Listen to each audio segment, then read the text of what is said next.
ये मनुष्य? कई ऐसे बड़े सवाल हैं।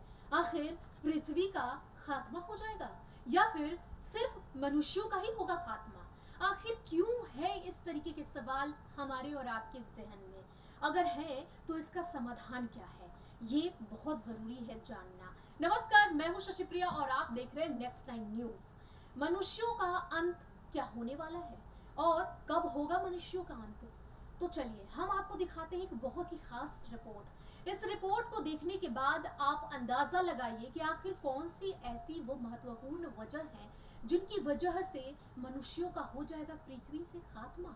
आखिर ऐसा क्या कर दिया है मनुष्यों ने जिसकी वजह से पृथ्वी से उनका विनाश हो जाएगा? आखिर क्यों मनुष्य पृथ्वी से हमेशा के लिए विलुप्त हो जाएंगे? आखिर कौन सी ऐसी वजह है जिसकी वजह से मनुष्यों के साथ इस तरीके के व्यवहार होंगे? और आखिर क्या है जो मनुष्यों को पृथ्वी से बिल्कुल अलग थलग कर देगा? तो चलिए इसी पर देखते हैं हमारी ये बहुत ही खास रिपोर्ट, जिसमें आप समझ सकेंगे कि आखिर कौन कौन से वो कारण है जिसकी वजह से इस तरीके से विनाश होने वाला है मनुष्यों का। तो देखिए ये रिपोर्ट। इस वजह से खतरे में है मनुष्य का जीवन। हम प्रकृति पर अपने अंतहीन अतिक्रमण और बगैर सोचे समझे उसमें बड़े बड़े फेरबदल करके इस अधिकार का अविवेकपूर्ण उपयोग नहीं कर सकते और हमें करना भी नहीं चाहिए, क्योंकि इसके हानिकारक नतीजे हो सकते हैं। कौन से ऐसे कारण हैं ये हम आपको बताएंगे। हम उत्पादन कार्यों द्वारा जैव मंडल में हुए परिवर्तनों को कतई नजरअंदाज नहीं कर सकते। सिद्ध वैज्ञानिक स्टीफन हॉकिंग ने कहा है कि जलवायु परिवर्तन, बढ़ती आबादी, उल्कापिंडों के टकराव और परमाणुविक आतंक को देखते हुए खुद को बचाए रखने के लिए मनुष्य को दूसरी धरती खोज लेनी चाहिए। 100 साल बाद पृथ्वी पर मानव का बचे रहना मुश्किल होगा। धरती पर जीवन के अंत की शुरुआत हो चुकी है। बदलते मौसम और जलवायु के कारण स्तनधारियों की 77 प्रजातियां, 140 तरह के पक्षी और 24 तरह के अभयचर प्राणी लुप्त हो चुके हैं। सिद्ध वैज्ञानिक स्टीफन हॉकिंग ने कहा है कि जलवायु परिवर्तन, बढ़ती आबादी, उल्कापिंडों के टकराव और परमाणुविक आतंक को देखते हुए खुद को बचाए रखने के लिए मनुष्य को दूसरी धरती खोज लेनी चाहिए। 100 साल बाद पृथ्वी पर मानव का बचे रहना मुश्किल होगा। धरती पर जीवन के अंत की शुरुआत हो चुकी है। बदलते मौसम और जलवायु के कारण स्तनधारियों की 77 प्रजातियां, 140 तरह के पक्षी और 24 तरह के अभयचर प्राणी लुप्त हो चुके हैं।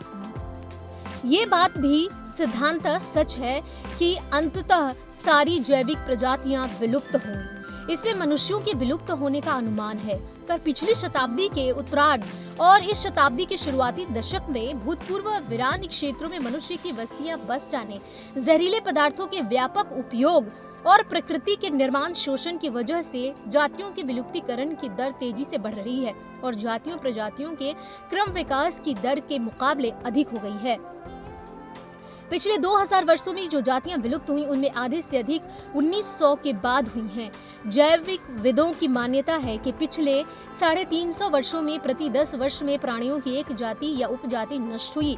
प्रकृति और प्राकृतिक साधनों के अंतर्राष्ट्रीय रक्षा संगठन ने अनुमान लगाया है कि अब औसतन हर वर्ष एक जाति या उपजाति लुप्त हो जाती है।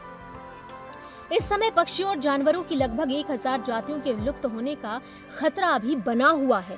पौधों की किसी एक जाति के लुप्त होने से कीटों, जानवरों या अन्य पौधों की 10 से 30 तक जातियां विलुप्त हो सकती हैं। अगर मौजूदा प्रवृत्ति जारी रही तो उनकी बहुत बड़ी संख्या के जीवित बचे रहने की संभावना बहुत कम है। इसलिए अब प्रकृति के साथ मनुष्य जाति की अंतरक्रिया के तरीकों को बदलना अनिवार्य हो गया है। दरअसल मनुष्य ने भौतिक उत्पादन के विकास से जैव मंडल के आंगिक ढांचे में एक विशेष कृत्रिम अंग शामिल कर दिया है। उसके इस कार्य का न सिर्फ समाज और उत्पादन के हमारे लक्ष्यों बल्कि जैव मंडल की क्रिया के साथ भी समन्वय होना जरूरी है। इसके लिए हमें उद्योगों के विकास पर रोक नहीं लगानी चाहिए, बल्कि उनके विकास का ढंग सुनियोजित करना चाहिए। उद्योग धंधे जो लगाए जाते हैं और उसका जो गंदा पानी सीधे सीधे नदियों में बहा दिया जाता है, उससे प्रदूषण बढ़ता है। इस तथ्य पर भी ध्यान देना आवश्यक होगा कि क्या वहाँ के उद्योग जो धंधे लगेंगे वो हमारे परिवेश से सामंजस्य बिठा सकेंगे। हमारे विकास कार्यक्रम ऐसे होने चाहिए जिससे अधिक से अधिक लोगों को लाभ पहुंचे। इसके लिए उद्योगों के विकास का ढंग सुनियोजित करना है। कच्चे माल के लिए प्राकृतिक संसाधनों का वैज्ञानिक आधार पर दोहन किया जाए जिससे उस संपदा का हास न हो। उद्योगों की आवश्यकता ऊर्जा पूर्ति के लिए ईंधनों के साथ गैर परंपरागत ऊर्जा संसाधनों का भी समुचित उपयोग किया जाए जिससे प्रदूषण न्यूनतम हो। जैसे आपने पिछली दफा देखा था कि कैसे हरियाणा के कुछ क्षेत्रों में पुआल को जलाया जा रहा था और उससे प्रदूषण बढ़ रहा था, जिससे विजिबिलिटी बहुत ज्यादा कम हो गई थी और दिन में ही अंधेरा छा जा रहा था। ऐसा लग रहा था जैसे शाम हो गया हो। तो मुश्किलों वाला वक्त वो शुरू हो चुका था और ये सब कुछ पॉल्यूशन की वजह से हुआ था।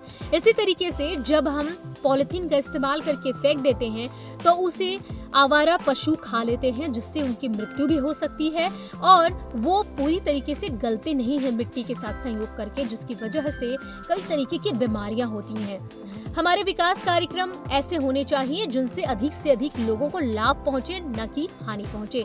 इसके लिए उद्योगों के विकास का ढंग हमें सचमुच में सुनियोजित कर देना चाहिए, क्योंकि जिस तरीके से उद्योग धंधे चलते हैं उनकी जो ऐसे पदार्थ होते हैं जो कि अब उपयोग में नहीं लाए जा सकते, जो कि बिल्कुल बेकार होते हैं, उन्हें उस तरीके से बना के नदी में फेंकना चाहिए जिससे कि नदी का जल प्रदूषित ना हो।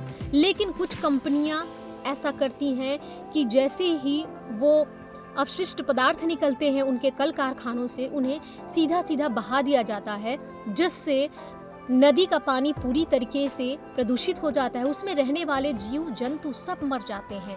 आपको तो पता ही है कि नदियों में कितने प्रकार की मछलियां रहती हैं। वो सारी मछलियां इस पॉल्यूशन की वजह से मर जाती हैं। कई ऐसे कीड़े होते हैं जो कि सिर्फ हानि ही नहीं पहुंचाते, कुछ ऐसे हैं जो लाभ भी पहुंचाते हैं, तो उनका भी विनाश हो जाता है।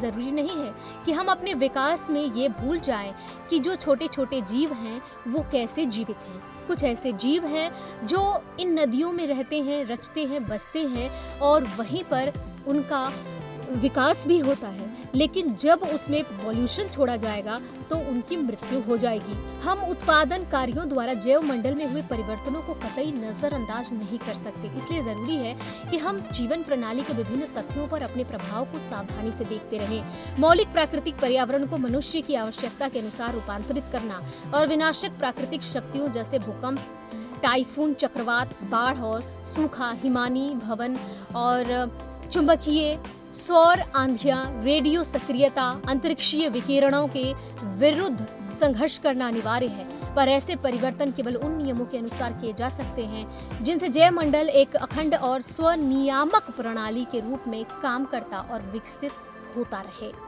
तो इस तरीके से अगर हम ध्यान देंगे तो मनुष्य का जीवन धरती पर संभव हो सकेगा, नहीं तो मनुष्य का जीवन नष्ट हो जाएगा।